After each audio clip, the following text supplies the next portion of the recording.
The Arava represents the Willow Jew. Welcome to the Sukkos Perspective. The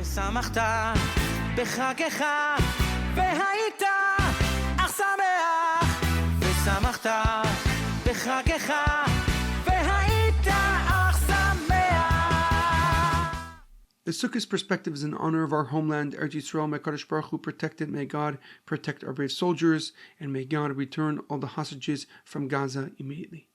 The Sukkos Perspective is in honor and in loving memory of Edward Ben Efraim, Shlomo Ben Edward, and Yirachmiel Daniel Ben Gedalia. May their souls be uplifted and may their memories be a blessing. We are about to celebrate Sukkos, the holiday of immense joy and happiness. The central theme of the holiday can be found in its davening in the prayers. Zman Simchaseinu, the time of our happiness. And this happiness stems from the miraculous clouds of glory that God protected the Jewish people with during their 40-year journey in the desert. We observe this holiday, this Chag, by eating, drinking, and spending as much time in the sukkah as possible. We also bind together the Arba Minim, the 4 species, an esrog, a citrus, a lulav, a palm branch, 3 hadassim, 3 myrtle twigs, and 2 aravas, 2 willow twigs. And each day, except for Shabbos, we make a bracha, a blessing over them, and shake them in each direction.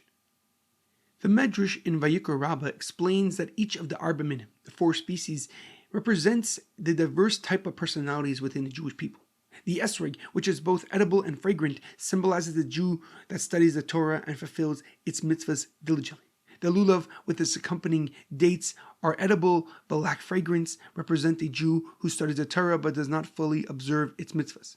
The hadas, which has a beautiful aroma but is not edible, symbolizes the Jew who follows the mitzvahs with precision but does not engage with the Torah study. And the arava, with neither taste nor aroma, represents the Jew who neither studies the Torah nor keeps its mitzvahs. Interestingly, the Mishnah in Sukkah explains and describes how the Kohanim, the priests in the Beis Mikdash and the Mishkan, would beautify the Beis Mikdash during Sukkot by placing these tall, massive aravas branches around the Mizbech, around the altar. And these branches, towering over 20 feet tall, were carefully cut and placed on each side of the outside large altar, the Mizbeach, adding to the grandeur and the beauty of the Beis Mikdash and the Mishkan during this festive time.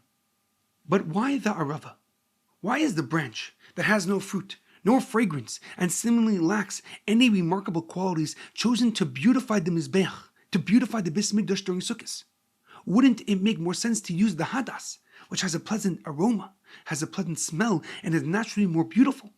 Why does the Torah single out the arava, the species with no taste or fragrance, to adorn the holiest place on earth, the Beis Mikdash, God's home on this earth?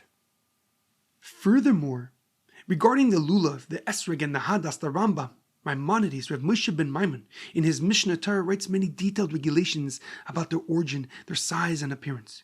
Yet when it comes to the arava, he only offers a brief halachic guideline regarding its tip. Why does the arava seemingly receive so little attention compared to the other minim, to the other species of the Arba Minim? Rabbi Yosef Dov Soloveitchik, a descendant of the great Brisker rabbinic dynasty, simply known as the Rav, gives a profound explanation. He writes that although the arava, the willow branch, represents the Jew who may lack essential Torah knowledge, or even a lack of observance of mitzvahs, such a Jew often embodies other majestic attributes. These are the Jews who have shown Mesiras Nefesh, self-sacrifice for the sake of heaven.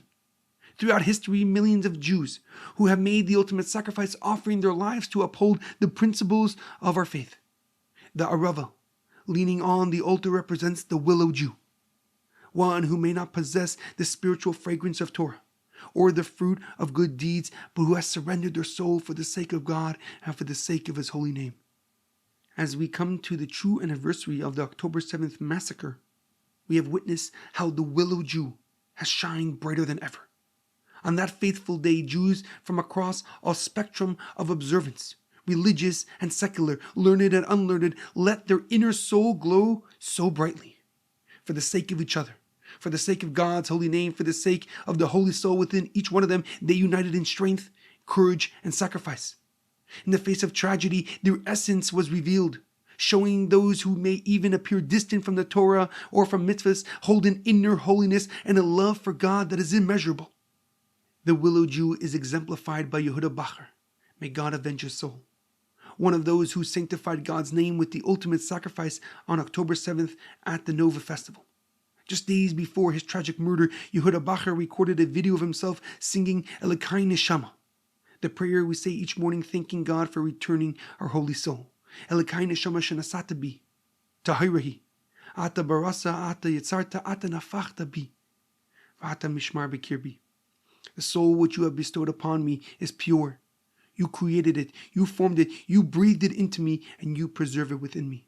A prayer that speaks to the purity, to the sanctity, the soul that God entrusts with each and every one of us.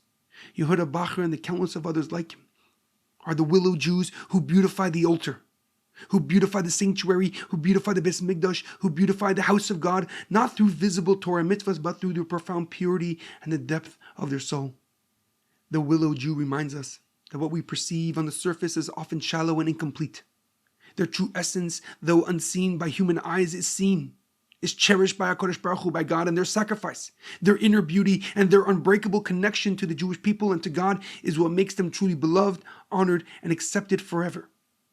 It is these souls that adorn the altar of God with a beauty that transcends human understanding, elevating us all with their holiness.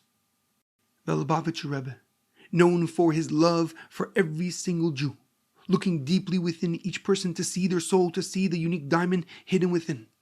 The Rebbe saw the individual as a precious creation with a specific purpose, loving them not just for who they appear to be on the surface, but for their essence, for the reason that God created them. With this perspective, the Rebbe answers the question regarding the Arava. Why does the Rambam not prescribe? Why does Maimonides not say exact measurements or quantities for the Arava other than the fact that it exists? Because the Arava symbolizes the Jew whose worth may not be immediately be visible to those who only see the outer shell. But for those like the Rebbe who perceive deeper, look beyond the surface, they can experience the Willow Jew, the pureness of their soul, and the incredible depth and holiness it holds. The Rebbe continues that the Sukkah represents God grabbing a hold of the Jewish nation with passion, with love, with affection. The walls of the Sukkah symbolizes his heavenly arms hugging us with kindness, with mercy and compassion. When we enter the Sukkah, we fulfill the mitzvah of leaving the limitations behind so we can jump into the embrace of God.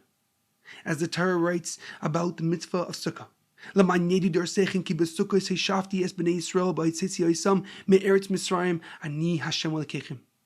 so that the future generations may know that I made the Jewish people live in huts, live in a sukkah, when I brought them out of Egypt, for I am the Lord your God. So as we sit in the shelter of the sukkah, surrounded by its walls of faith, let us remember that God's embrace is wide enough to hold each of us, no matter where we stand. In his infinite wisdom, he values us all, not for how the world perceives us, but for the purity of our soul and the depth of our connection to him. In this holy space, in this sacred dimension, we are all unified. From the scholar to the Willow Jew, each one precious, each one indispensable in the eyes of God. And my blessing is that when we take this joy and this sense of unity right into the ultimate redemption, have a joyous and meaningful Sukkos Chag Sameach.